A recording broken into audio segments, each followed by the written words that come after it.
हमारे वृंदावन में एक संत हुए, वो संत रोज, आज हनुमान जी का चरित्र तो हमें लगता है कि जय सिया राम ही होगा, तो हम सुना देते हैं, फिर भी जो हो रहा है।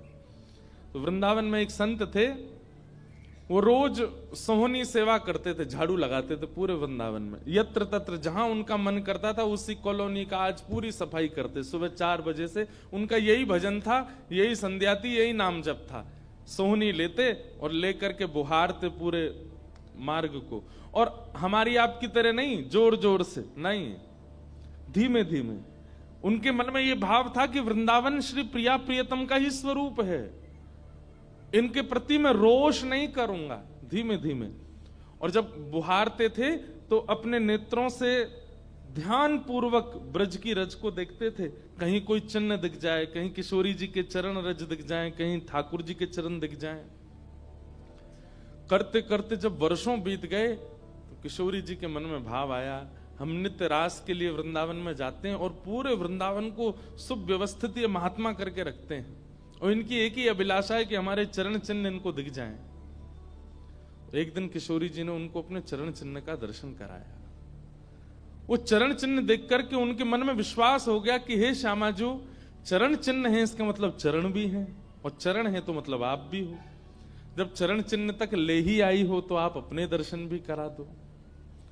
अब अगली उनकी स्थिति हो गई कि अब चरण चिन्ह नहीं, अब तो प्रत्यक्ष किशोरी जी को देखना है। लेकिन हमारे ब्रज की एक परंपरा है कि जब तक किशोरी जी की सखियां अनुमति नहीं देंगी ना, तब तक किशोरी जी के दर्शन नहीं हो सकते। इसलिए ललिता जी को मनाओ, विशाखा जी को मनाओ, यमुना जी को मनाओ, गोपेश्वर महादेव को मनाओ, सखियां जब रीझ जाएंगी तब किशोरी जी से मिलना होगा। वृंदावन रस अलग है। अभी हम 15 तारीख से जो कथा करने वाले हैं वो वृंदावन रस के ही ऊपर है।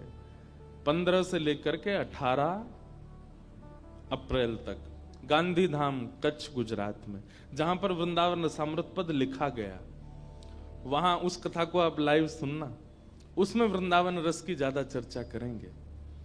तो जब तक ललिता विशाखा आदि सखियां अनुमति नहीं देती तब तक किशोरी जी के दर्शन नहीं होते। लेकिन किशोरी जी तो चाहती हैं कि उनको दर्शन दें। तो एक दिन किशोरी जी ने रास करते करते अपना नूपुर वहीं छोड़ दिया, और नूपुर छोड़ करके किशोरी जी निकुंज में चली गई।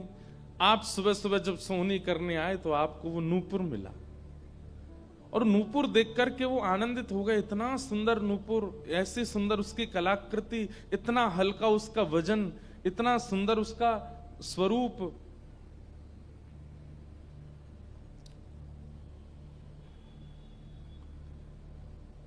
आपके मन में भाव आया कि कोई बड़े घर की लाली होगी, उसका रह गया होगा, मैं रख लेता हूं, कभी कोई मिलेगा मांगने आएगा कि भाई हमारा नूपुर दो तो मैं दे दूंगा। आपने वो नूपुर अपने पास रख लिया। नूपुर से दर्शन किशोरी जी ने कईयों को कराए। इसलिए वृंदावन में जब चला कीजिए ना, बहुत ध्यान पूर्वक देखते हुए पृथ्वी को चला कीजिए, क्या पता क्या मिल जाए।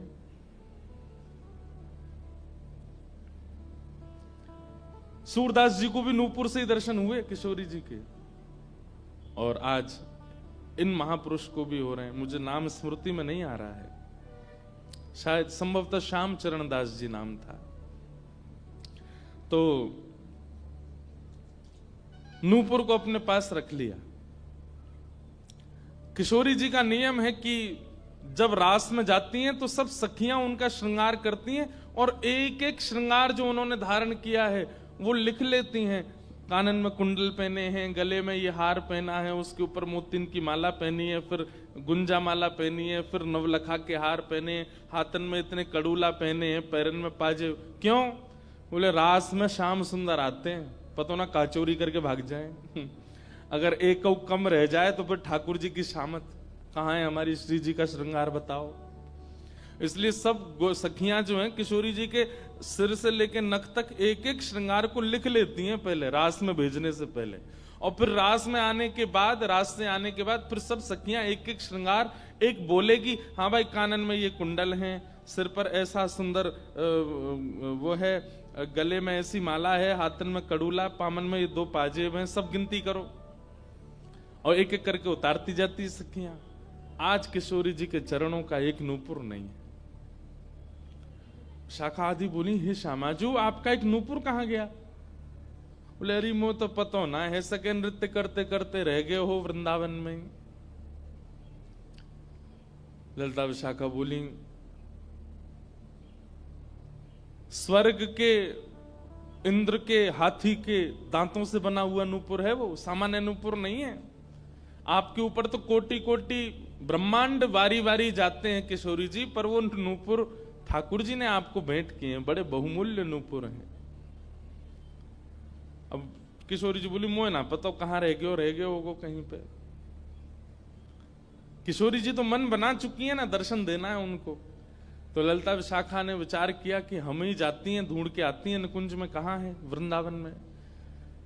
बोले अपने रूप में तो नहीं जाएंगी, तो एक वृद्धा का रूप धारण किया, एक वृद्ध मैया का रूप धारण करके ललिता विशाखा गई और वृंदावन में ढूंढने लगी नूपुर कहां है। तभी ढूंढते ढूंढते वो महाराज जी सोहनी कर रहे थे, उनके सामने पहुंची। अरे बाबा, हमारी लाली आई सवेरे सवेरे यहां पे, और बाके पाम को एक नूपुर रह गयो, तेने देखो? बाबा बोले, तुम कौन हो रही? बोले हम पास के गांव की रहवारी, हमारी बहू है वो, और या की लाली है वो, जाको नूपुर रह गयो है। बाबा बोले, मैं कैसे पहचान जाऊं कि तुम्हारी ही लाली का नूपुर है? भाई मनचले लोग हैं, बहुमूल्य वस्तु किसी पे देखते हैं तो सब अपना अपना बताते हैं। रोड में अगर 100 रुपया गिर जाए और 50 लोग वहां से निकल रहे हों, कि कोई पूछे भैया 100 रुपया किसका, सब अपनी जेब चेक करते, भले ही कुछ लेके नहीं थे, भले ही जेब में कुछ नहीं था, फिर भी देखते लग तो मेरा ही रहा थे, मेरे जेब में 100 रुपए तो थे। सब अपना बताते हैं बहुमूल्य वस्तु को। तो मैं कैसे मानूं कि तुम्हारा नूपुर है? अरे बाबा हम कह रहे हैं तुम थे। बोले कहवे को अभी मैंने तो नूपुर, मैं तो असमंजस में पड़ जाऊंगा कि मैंने गलत आदमी दे दियो। बाबा फिर कैसे मानेगो? बोले एक नूपुर मेरे पास है, एक नूपुर तुम्हारी बहू ने ही पहन रखो होगो, वाकू ले आओ और यहां लाकर के मुझे पहले नूपुर की पहचान करा तो मैं दूसरा दे दूंगा। ललिता विशाखा बोली, बड़ो चतुर बाबा है, श्री जी को बुला रहा है। अरे बाबा तो शर्म ना आवे, ऐसी घर की बहू बेटी ने हम तेरे पास लेके आवेंगे? बाबा बोले, तो फिर चले जाओ, तुम पे भैया खूब धन धान्य, दूसरा नूपुर बनवा लियो, जे मुंह पे ही रहने दो। ललिता विशाखा बड़ी चिंता में लौट करके आई तो किशोरी जी बोली, क्या बात है, आप इतनी चिंतित क्यों? बोले एक बाबा है, बाने आपको नूपुर धल लियो, यूं कह रहा है कि पहले जिनके पास एक नूपुर है उनको लेके आओ, तब दूसरा दूंगा। तो श्री जी बोली, इसमें क्या देर है, फिर ले चलो, चलते हैं ना। विशाखा जी समझ गई, बोले हे ललिता जी, ये सब लीला किशोरी जी कर रही हैं, इनको दर्शन देना है उनको, और हमसे और आपसे स्पष्ट कह नहीं सकती, क्योंकि हम तो फिर सबको परखने लगती है ना कि इसमें कोई दोष तो नहीं, इसमें क्या गुण है। इसलिए किशोरी जी सीधे हमसे नहीं बोल करके और ये लीला कर रही हैं, इनको ले चलो। और किशोरी जी आई वृंदावन, और महात्मा बैठे सोहनी कर रहे थे, और सामने से जैसे ही किशोरी जी को आते हुए देखा, बाबा ले हमारी बहू आ गई, अब नूपुर दे दे, देख या को नूपुर भी वैसा ही है। बाबा बोले, मेरी आंख की कमजोर है ने, दूर से दिखना रही, पास लाके हाथ से स्पर्श कराओ। ललिता विशाखा बोली, बाबा तो शर्म ना आ रही अपनी बहू को स्पर्श करा में? तो बोले चरण स्पर्श करावे में कहा देर, ले आओ। किशोरी जी समीप गई, जैसी चरण स्पर्श किए, अपने हाथों से नूपुर पहना करके लिपट गए चरणों से। हे किशोरी जी, हे श्यामाजू, अब कृपा करो, मैं जानू ना तो ये दोनों कोई बूढ़ी मैया हैं और ना आप इनकी बहू, आप साक्षात किशोरी और ये ललिता विशाखा है, अब मुंह पे कृपा करो। तो किशोरी जी ने उसी नूपुर से उन महात्मा के सिर पर एक चिन्ह बना दिया, अपने नूपुर का ही चिन्ह बना दिया, और कहा बाबा अब जीवन भर ये छाप आपके मस्तक पर ही रहेगी, मेरे नूपुर की छाप। उन महात्मा के मस्तिष्क पर जैसे हमारे तिलक दिखता है, ऐसे प्रत्यक्ष नूपुर की छाप प्रत्यक्ष सबको दिखने लगी।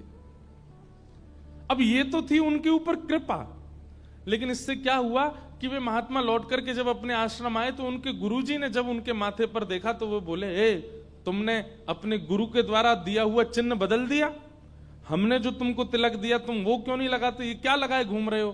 तो हाथ जोड़ के निवेदन किया, गुरुजी ये कोई तिलक नहीं है, ये कोई चिन्ह नहीं है, ये तो मेरी किशोरी जी ने कृपा करके अपने नूपुर का चिन्ह मुझे दे दिया है।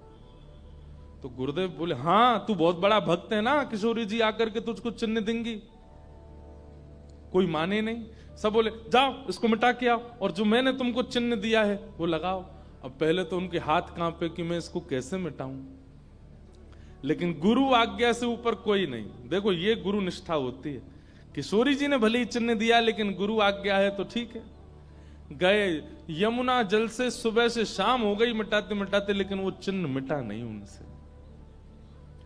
शाम को लौट करके आश्रम आए तो गुरुजी बोले, मैंने तुझे सुबह टोका था ना ये चिन्ह मिटा के आ, और तू अभी भी नहीं मिटा रहा। बोले गुरुजी मैंने प्रयास तो बहुत कर लिया लेकिन ये मिट नहीं रहा है। तब भी उनके गुरुजी माने नहीं। अब तो महाराज ये होने लगा कि गुरुजी को इतना क्रोध आ गया कि ये इतना हट कर रहा है कि हमारे द्वारा दिया गया तिलक चिन्ह उसको अस्वीकार करके और ये मनमुखा चिन्ह लगाए घूम रहा है माथे पर। गुरुजी ने सब अपने परिकर के लोगों को बैठा करके पंचायत करी आश्रम में। बोले इसको निकालो, जब हम में श्रद्धा नहीं, हमारे स्वरूप में श्रद्धा नहीं, हमारे तिलक में श्रद्धा नहीं, तो क्यों रहता है यहाँ पे।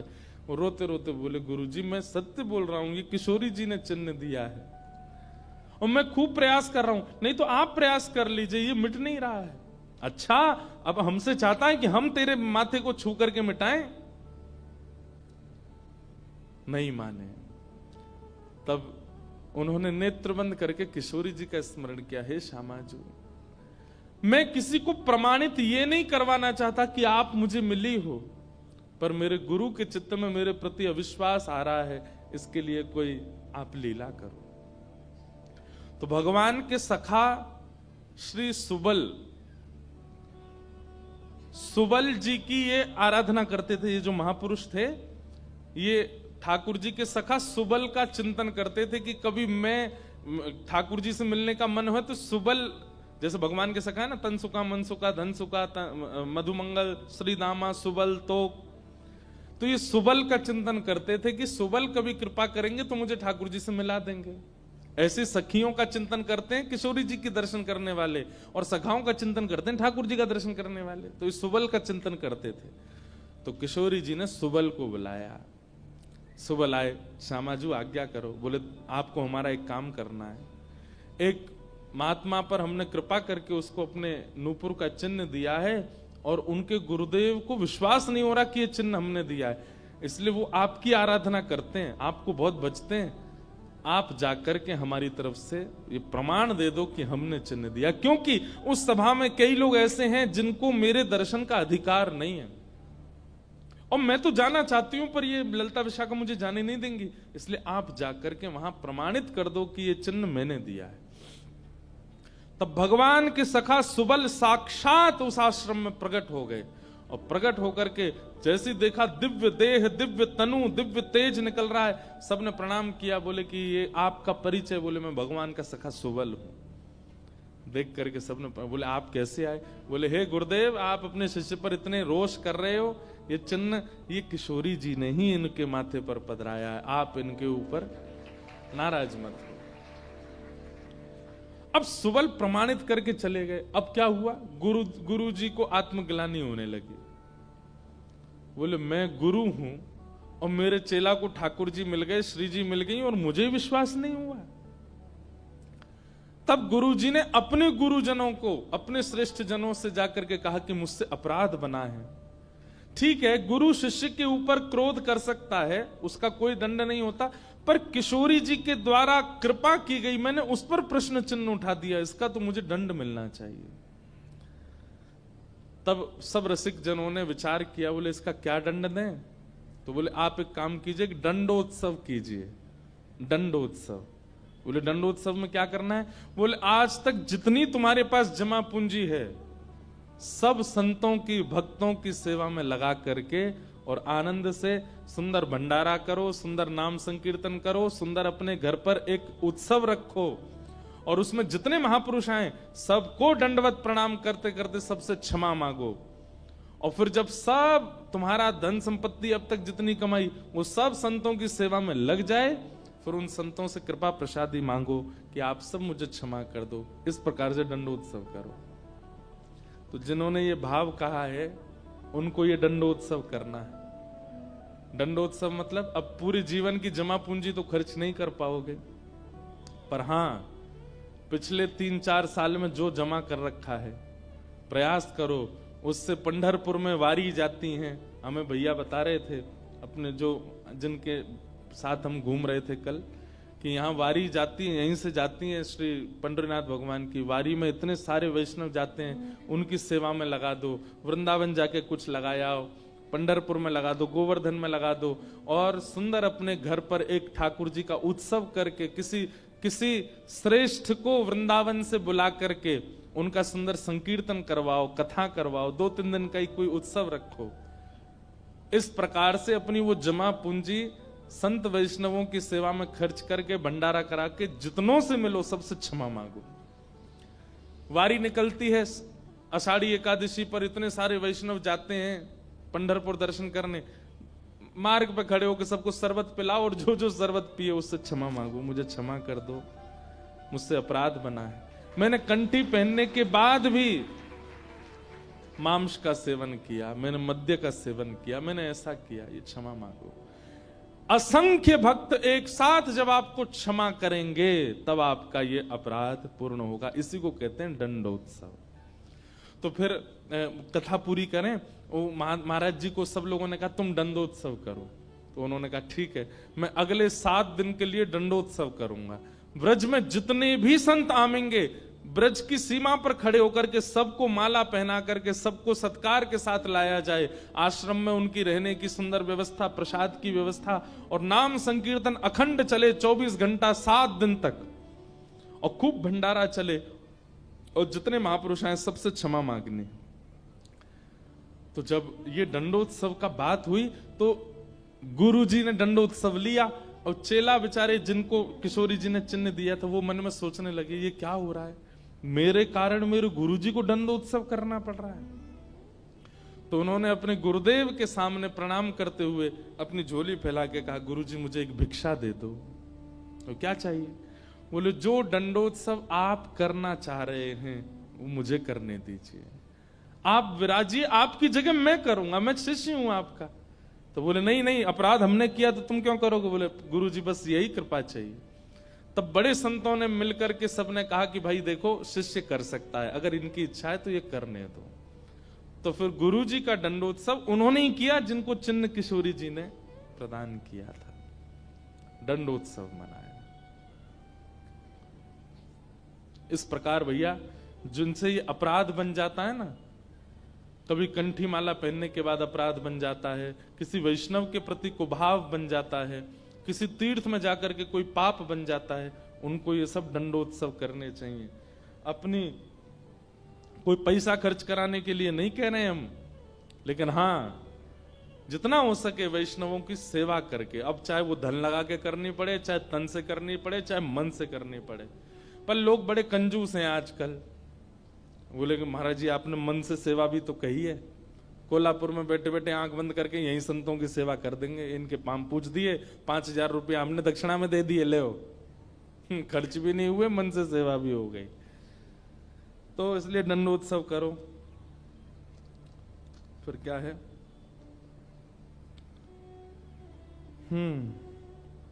और अगर किसी दिन ठाकुर जी रीच जाएं और दर्शन मिल जाए तो उसके बाद जीवन में क्या? किसी का भाव है कि आप कहते हैं महाराज जी कि ठाकुर जी से कुछ मत मांगो, पर अगर ठाकुर जी से कुछ मांगना है तो ठाकुर जी को मांगो। ठाकुर जी अगर मिल गए तो फिर उसके बाद क्या? ये तो भाई जब मिल जाएंगे तब मैं पूछूंगा आपसे, उसके बाद क्या? सही बात तो ऐसी है कि ठाकुर जी मिल जाएंगे ना, ठाकुर जी सदा के लिए तो नहीं रहेंगे, थोड़ी देर दर्शन देके चले जाएंगे और फिर आपके चित्त में अखंड प्रेम प्रज्वलित करके जाएंगे। अनंत प्रेम के रस में आप डूबने लगोगे। जिसको देखोगे उसी के प्रति प्रेम उत्पन्न होने लगेगा, उसी के प्रति श्रद्धा भाव, उसी में ही वैष्णव दर्शन होने लगेगा। छके रहोगे सदा कृष्ण प्रेम में, जैसे मीरा बाई। जिन भेषा मेरो सावरो रीझे, जिन भेषा मेरो सावरो रीझे, जिन भेषा मेरो गिरधर रीझे, जिन भेषा मेरो गिरधर रीझे, जिन भेषा प्यारो विठ्ठल रीझे, जिन भेषा प्यारो विठ्ठल रीझे, सोही भेष धरूंगी हो मैं तो, सोही भेष धरूंगी। अरे हाँ मैं तो सोही भेष धरूंगी हो मैं तो, सोही भेष धरूंगी। अरे हाँ मैं बैरागन होऊंगी, मैं बैरागन होऊंगी। ओ बाला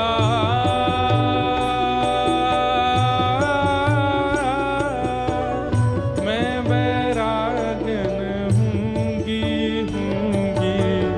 मैं बैरागन होऊंगी, मैं बैरागन होऊंगी। ओ प्राण हमारा वहाँ बसत है, प्राण हमारा वहाँ बसत है, प्राण हमारा वहाँ बसत है, प्राण हमारा वहाँ बसत है। ओ यहाँ तो खाली खो, यहाँ तो खाली खो, हाँ यहाँ तो खाली खो, यहाँ तो खाली खो। ओ मात पिता परिवार सोई है, मात पिता परिवार सोई है, मात पिता परिवार सोई है, मात पिता परिवार सोई है। ओ कहिए तिनका तो भला, कहिए तिनका तो, हाँ भला कहिए तिनका तो, भला कहिए तिनका तो। अरे हाँ मैं बैरागन होऊंगी, मैं बैरागन होऊंगी, मैं बैरागन होऊंगी, मैं बैरागन। गाओ भाव से। ओ बाला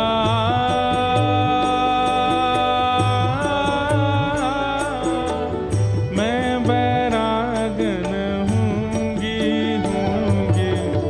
मैं बैरागन होऊंगी, मैं बैरागन होऊंगी, मैं बैरागन होऊंगी, मैं बैरागन होऊंगी, मैं बैरागन होऊंगी, मैं बैरागन होऊंगी।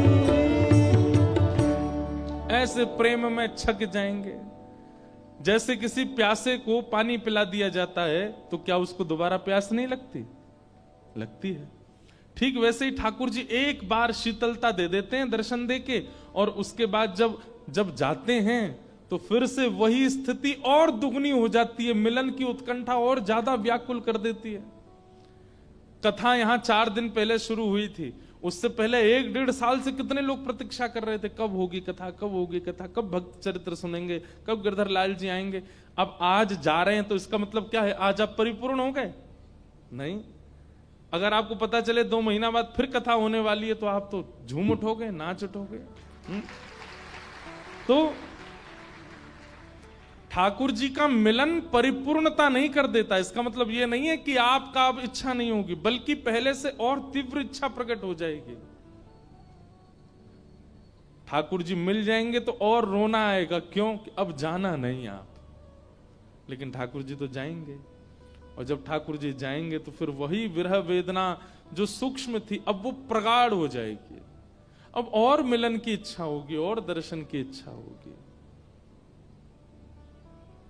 श्याम घन कब बरसे गो आए, श्याम घन कब बरसे गो आए, कब यह हृदय संताप मिटेगो, कब यह हृदय संताप मिटेगो, श्याम घन कब बरसेगो आए, श्याम घन कब बरसेगो आए। हमारे नामदेव जी, तुकाराम जी तो नित्य दर्शन करते थे श्री पंडरीनाथ भगवान का। क्या उनको नित्य दर्शन से इच्छा खत्म हो गई उनकी? नहीं, और प्रगाढ़ हो गई। बंधु यही तो देखो, ठाकुर जी में और संसार में अंतर क्या है। संसार की वस्तु जितनी मिलेगी उतनी उसके प्रति आपकी इच्छा कम होती चली जाएगी, और ठाकुर जी जितने मिलेंगे उतनी ज्यादा और प्रगाढ़ होती चली जाएगी, उतने ज्यादा और व्याकुल होते चले जाओगे। पानी की प्रत्येक घूंट प्यास को कम करती है, पर ठाकुर जी का प्रेम का प्रत्येक घूंट, प्रत्येक बिंदु प्रेम को और बढ़ाता है, प्रेम को और। इसीलिए 10 प्रकार के नाम अपराध हैं। वैष्णवों के 10 अपराध बताए गए हैं। उसमें एक अपराध पता है क्या है? आज जितने प्रिय ठाकुर जी लगते हैं, कल यदि उतने उससे ज्यादा प्रिय नहीं लग रहे हैं तो ये अपराध है। आप कोई अपराध कर रहे हो। विट्ठल कल कितने अच्छे लगते थे, आज भी उतने ही लग रहे हैं तो ये भी अपराध है। अरे कल से ज्यादा अच्छे लगने चाहिए आज, और आज जितने अच्छे लगे कल उससे भी ज्यादा लगने चाहिए। और अगर प्रतिदिन ठाकुर जी उतने ज्यादा अच्छे नहीं लग रहे हैं, एक से ही लग रहे हैं, तो आप कहीं तो अपराध कर रहे हो, आपसे कोई तो अपराध हो रहा है। अरे कहां तक कहें, हमारे ब्रज में तो कहते हैं, लाला हम जितनी बार पलक झपक के दोबारा खोले ना, तो पलक झपक हुए थे पहले जैसे है वैसे और ज्यादा प्यारे पलक झपक हुए के बाद दिखने लगो। मतलब जितनी बार पलक झपकी जाती है उतना उतना प्रेम बढ़ता रहता है। प्रेम कोई हंसी मजाक है, प्रेम कोई ऐसे ही गली मोहल्ला का कोई लैला मजनू का खेल थोड़ा ही है। प्रेम अद्भुत है। हम लोग अभी उस प्रेम की अवस्था में गए ही नहीं है।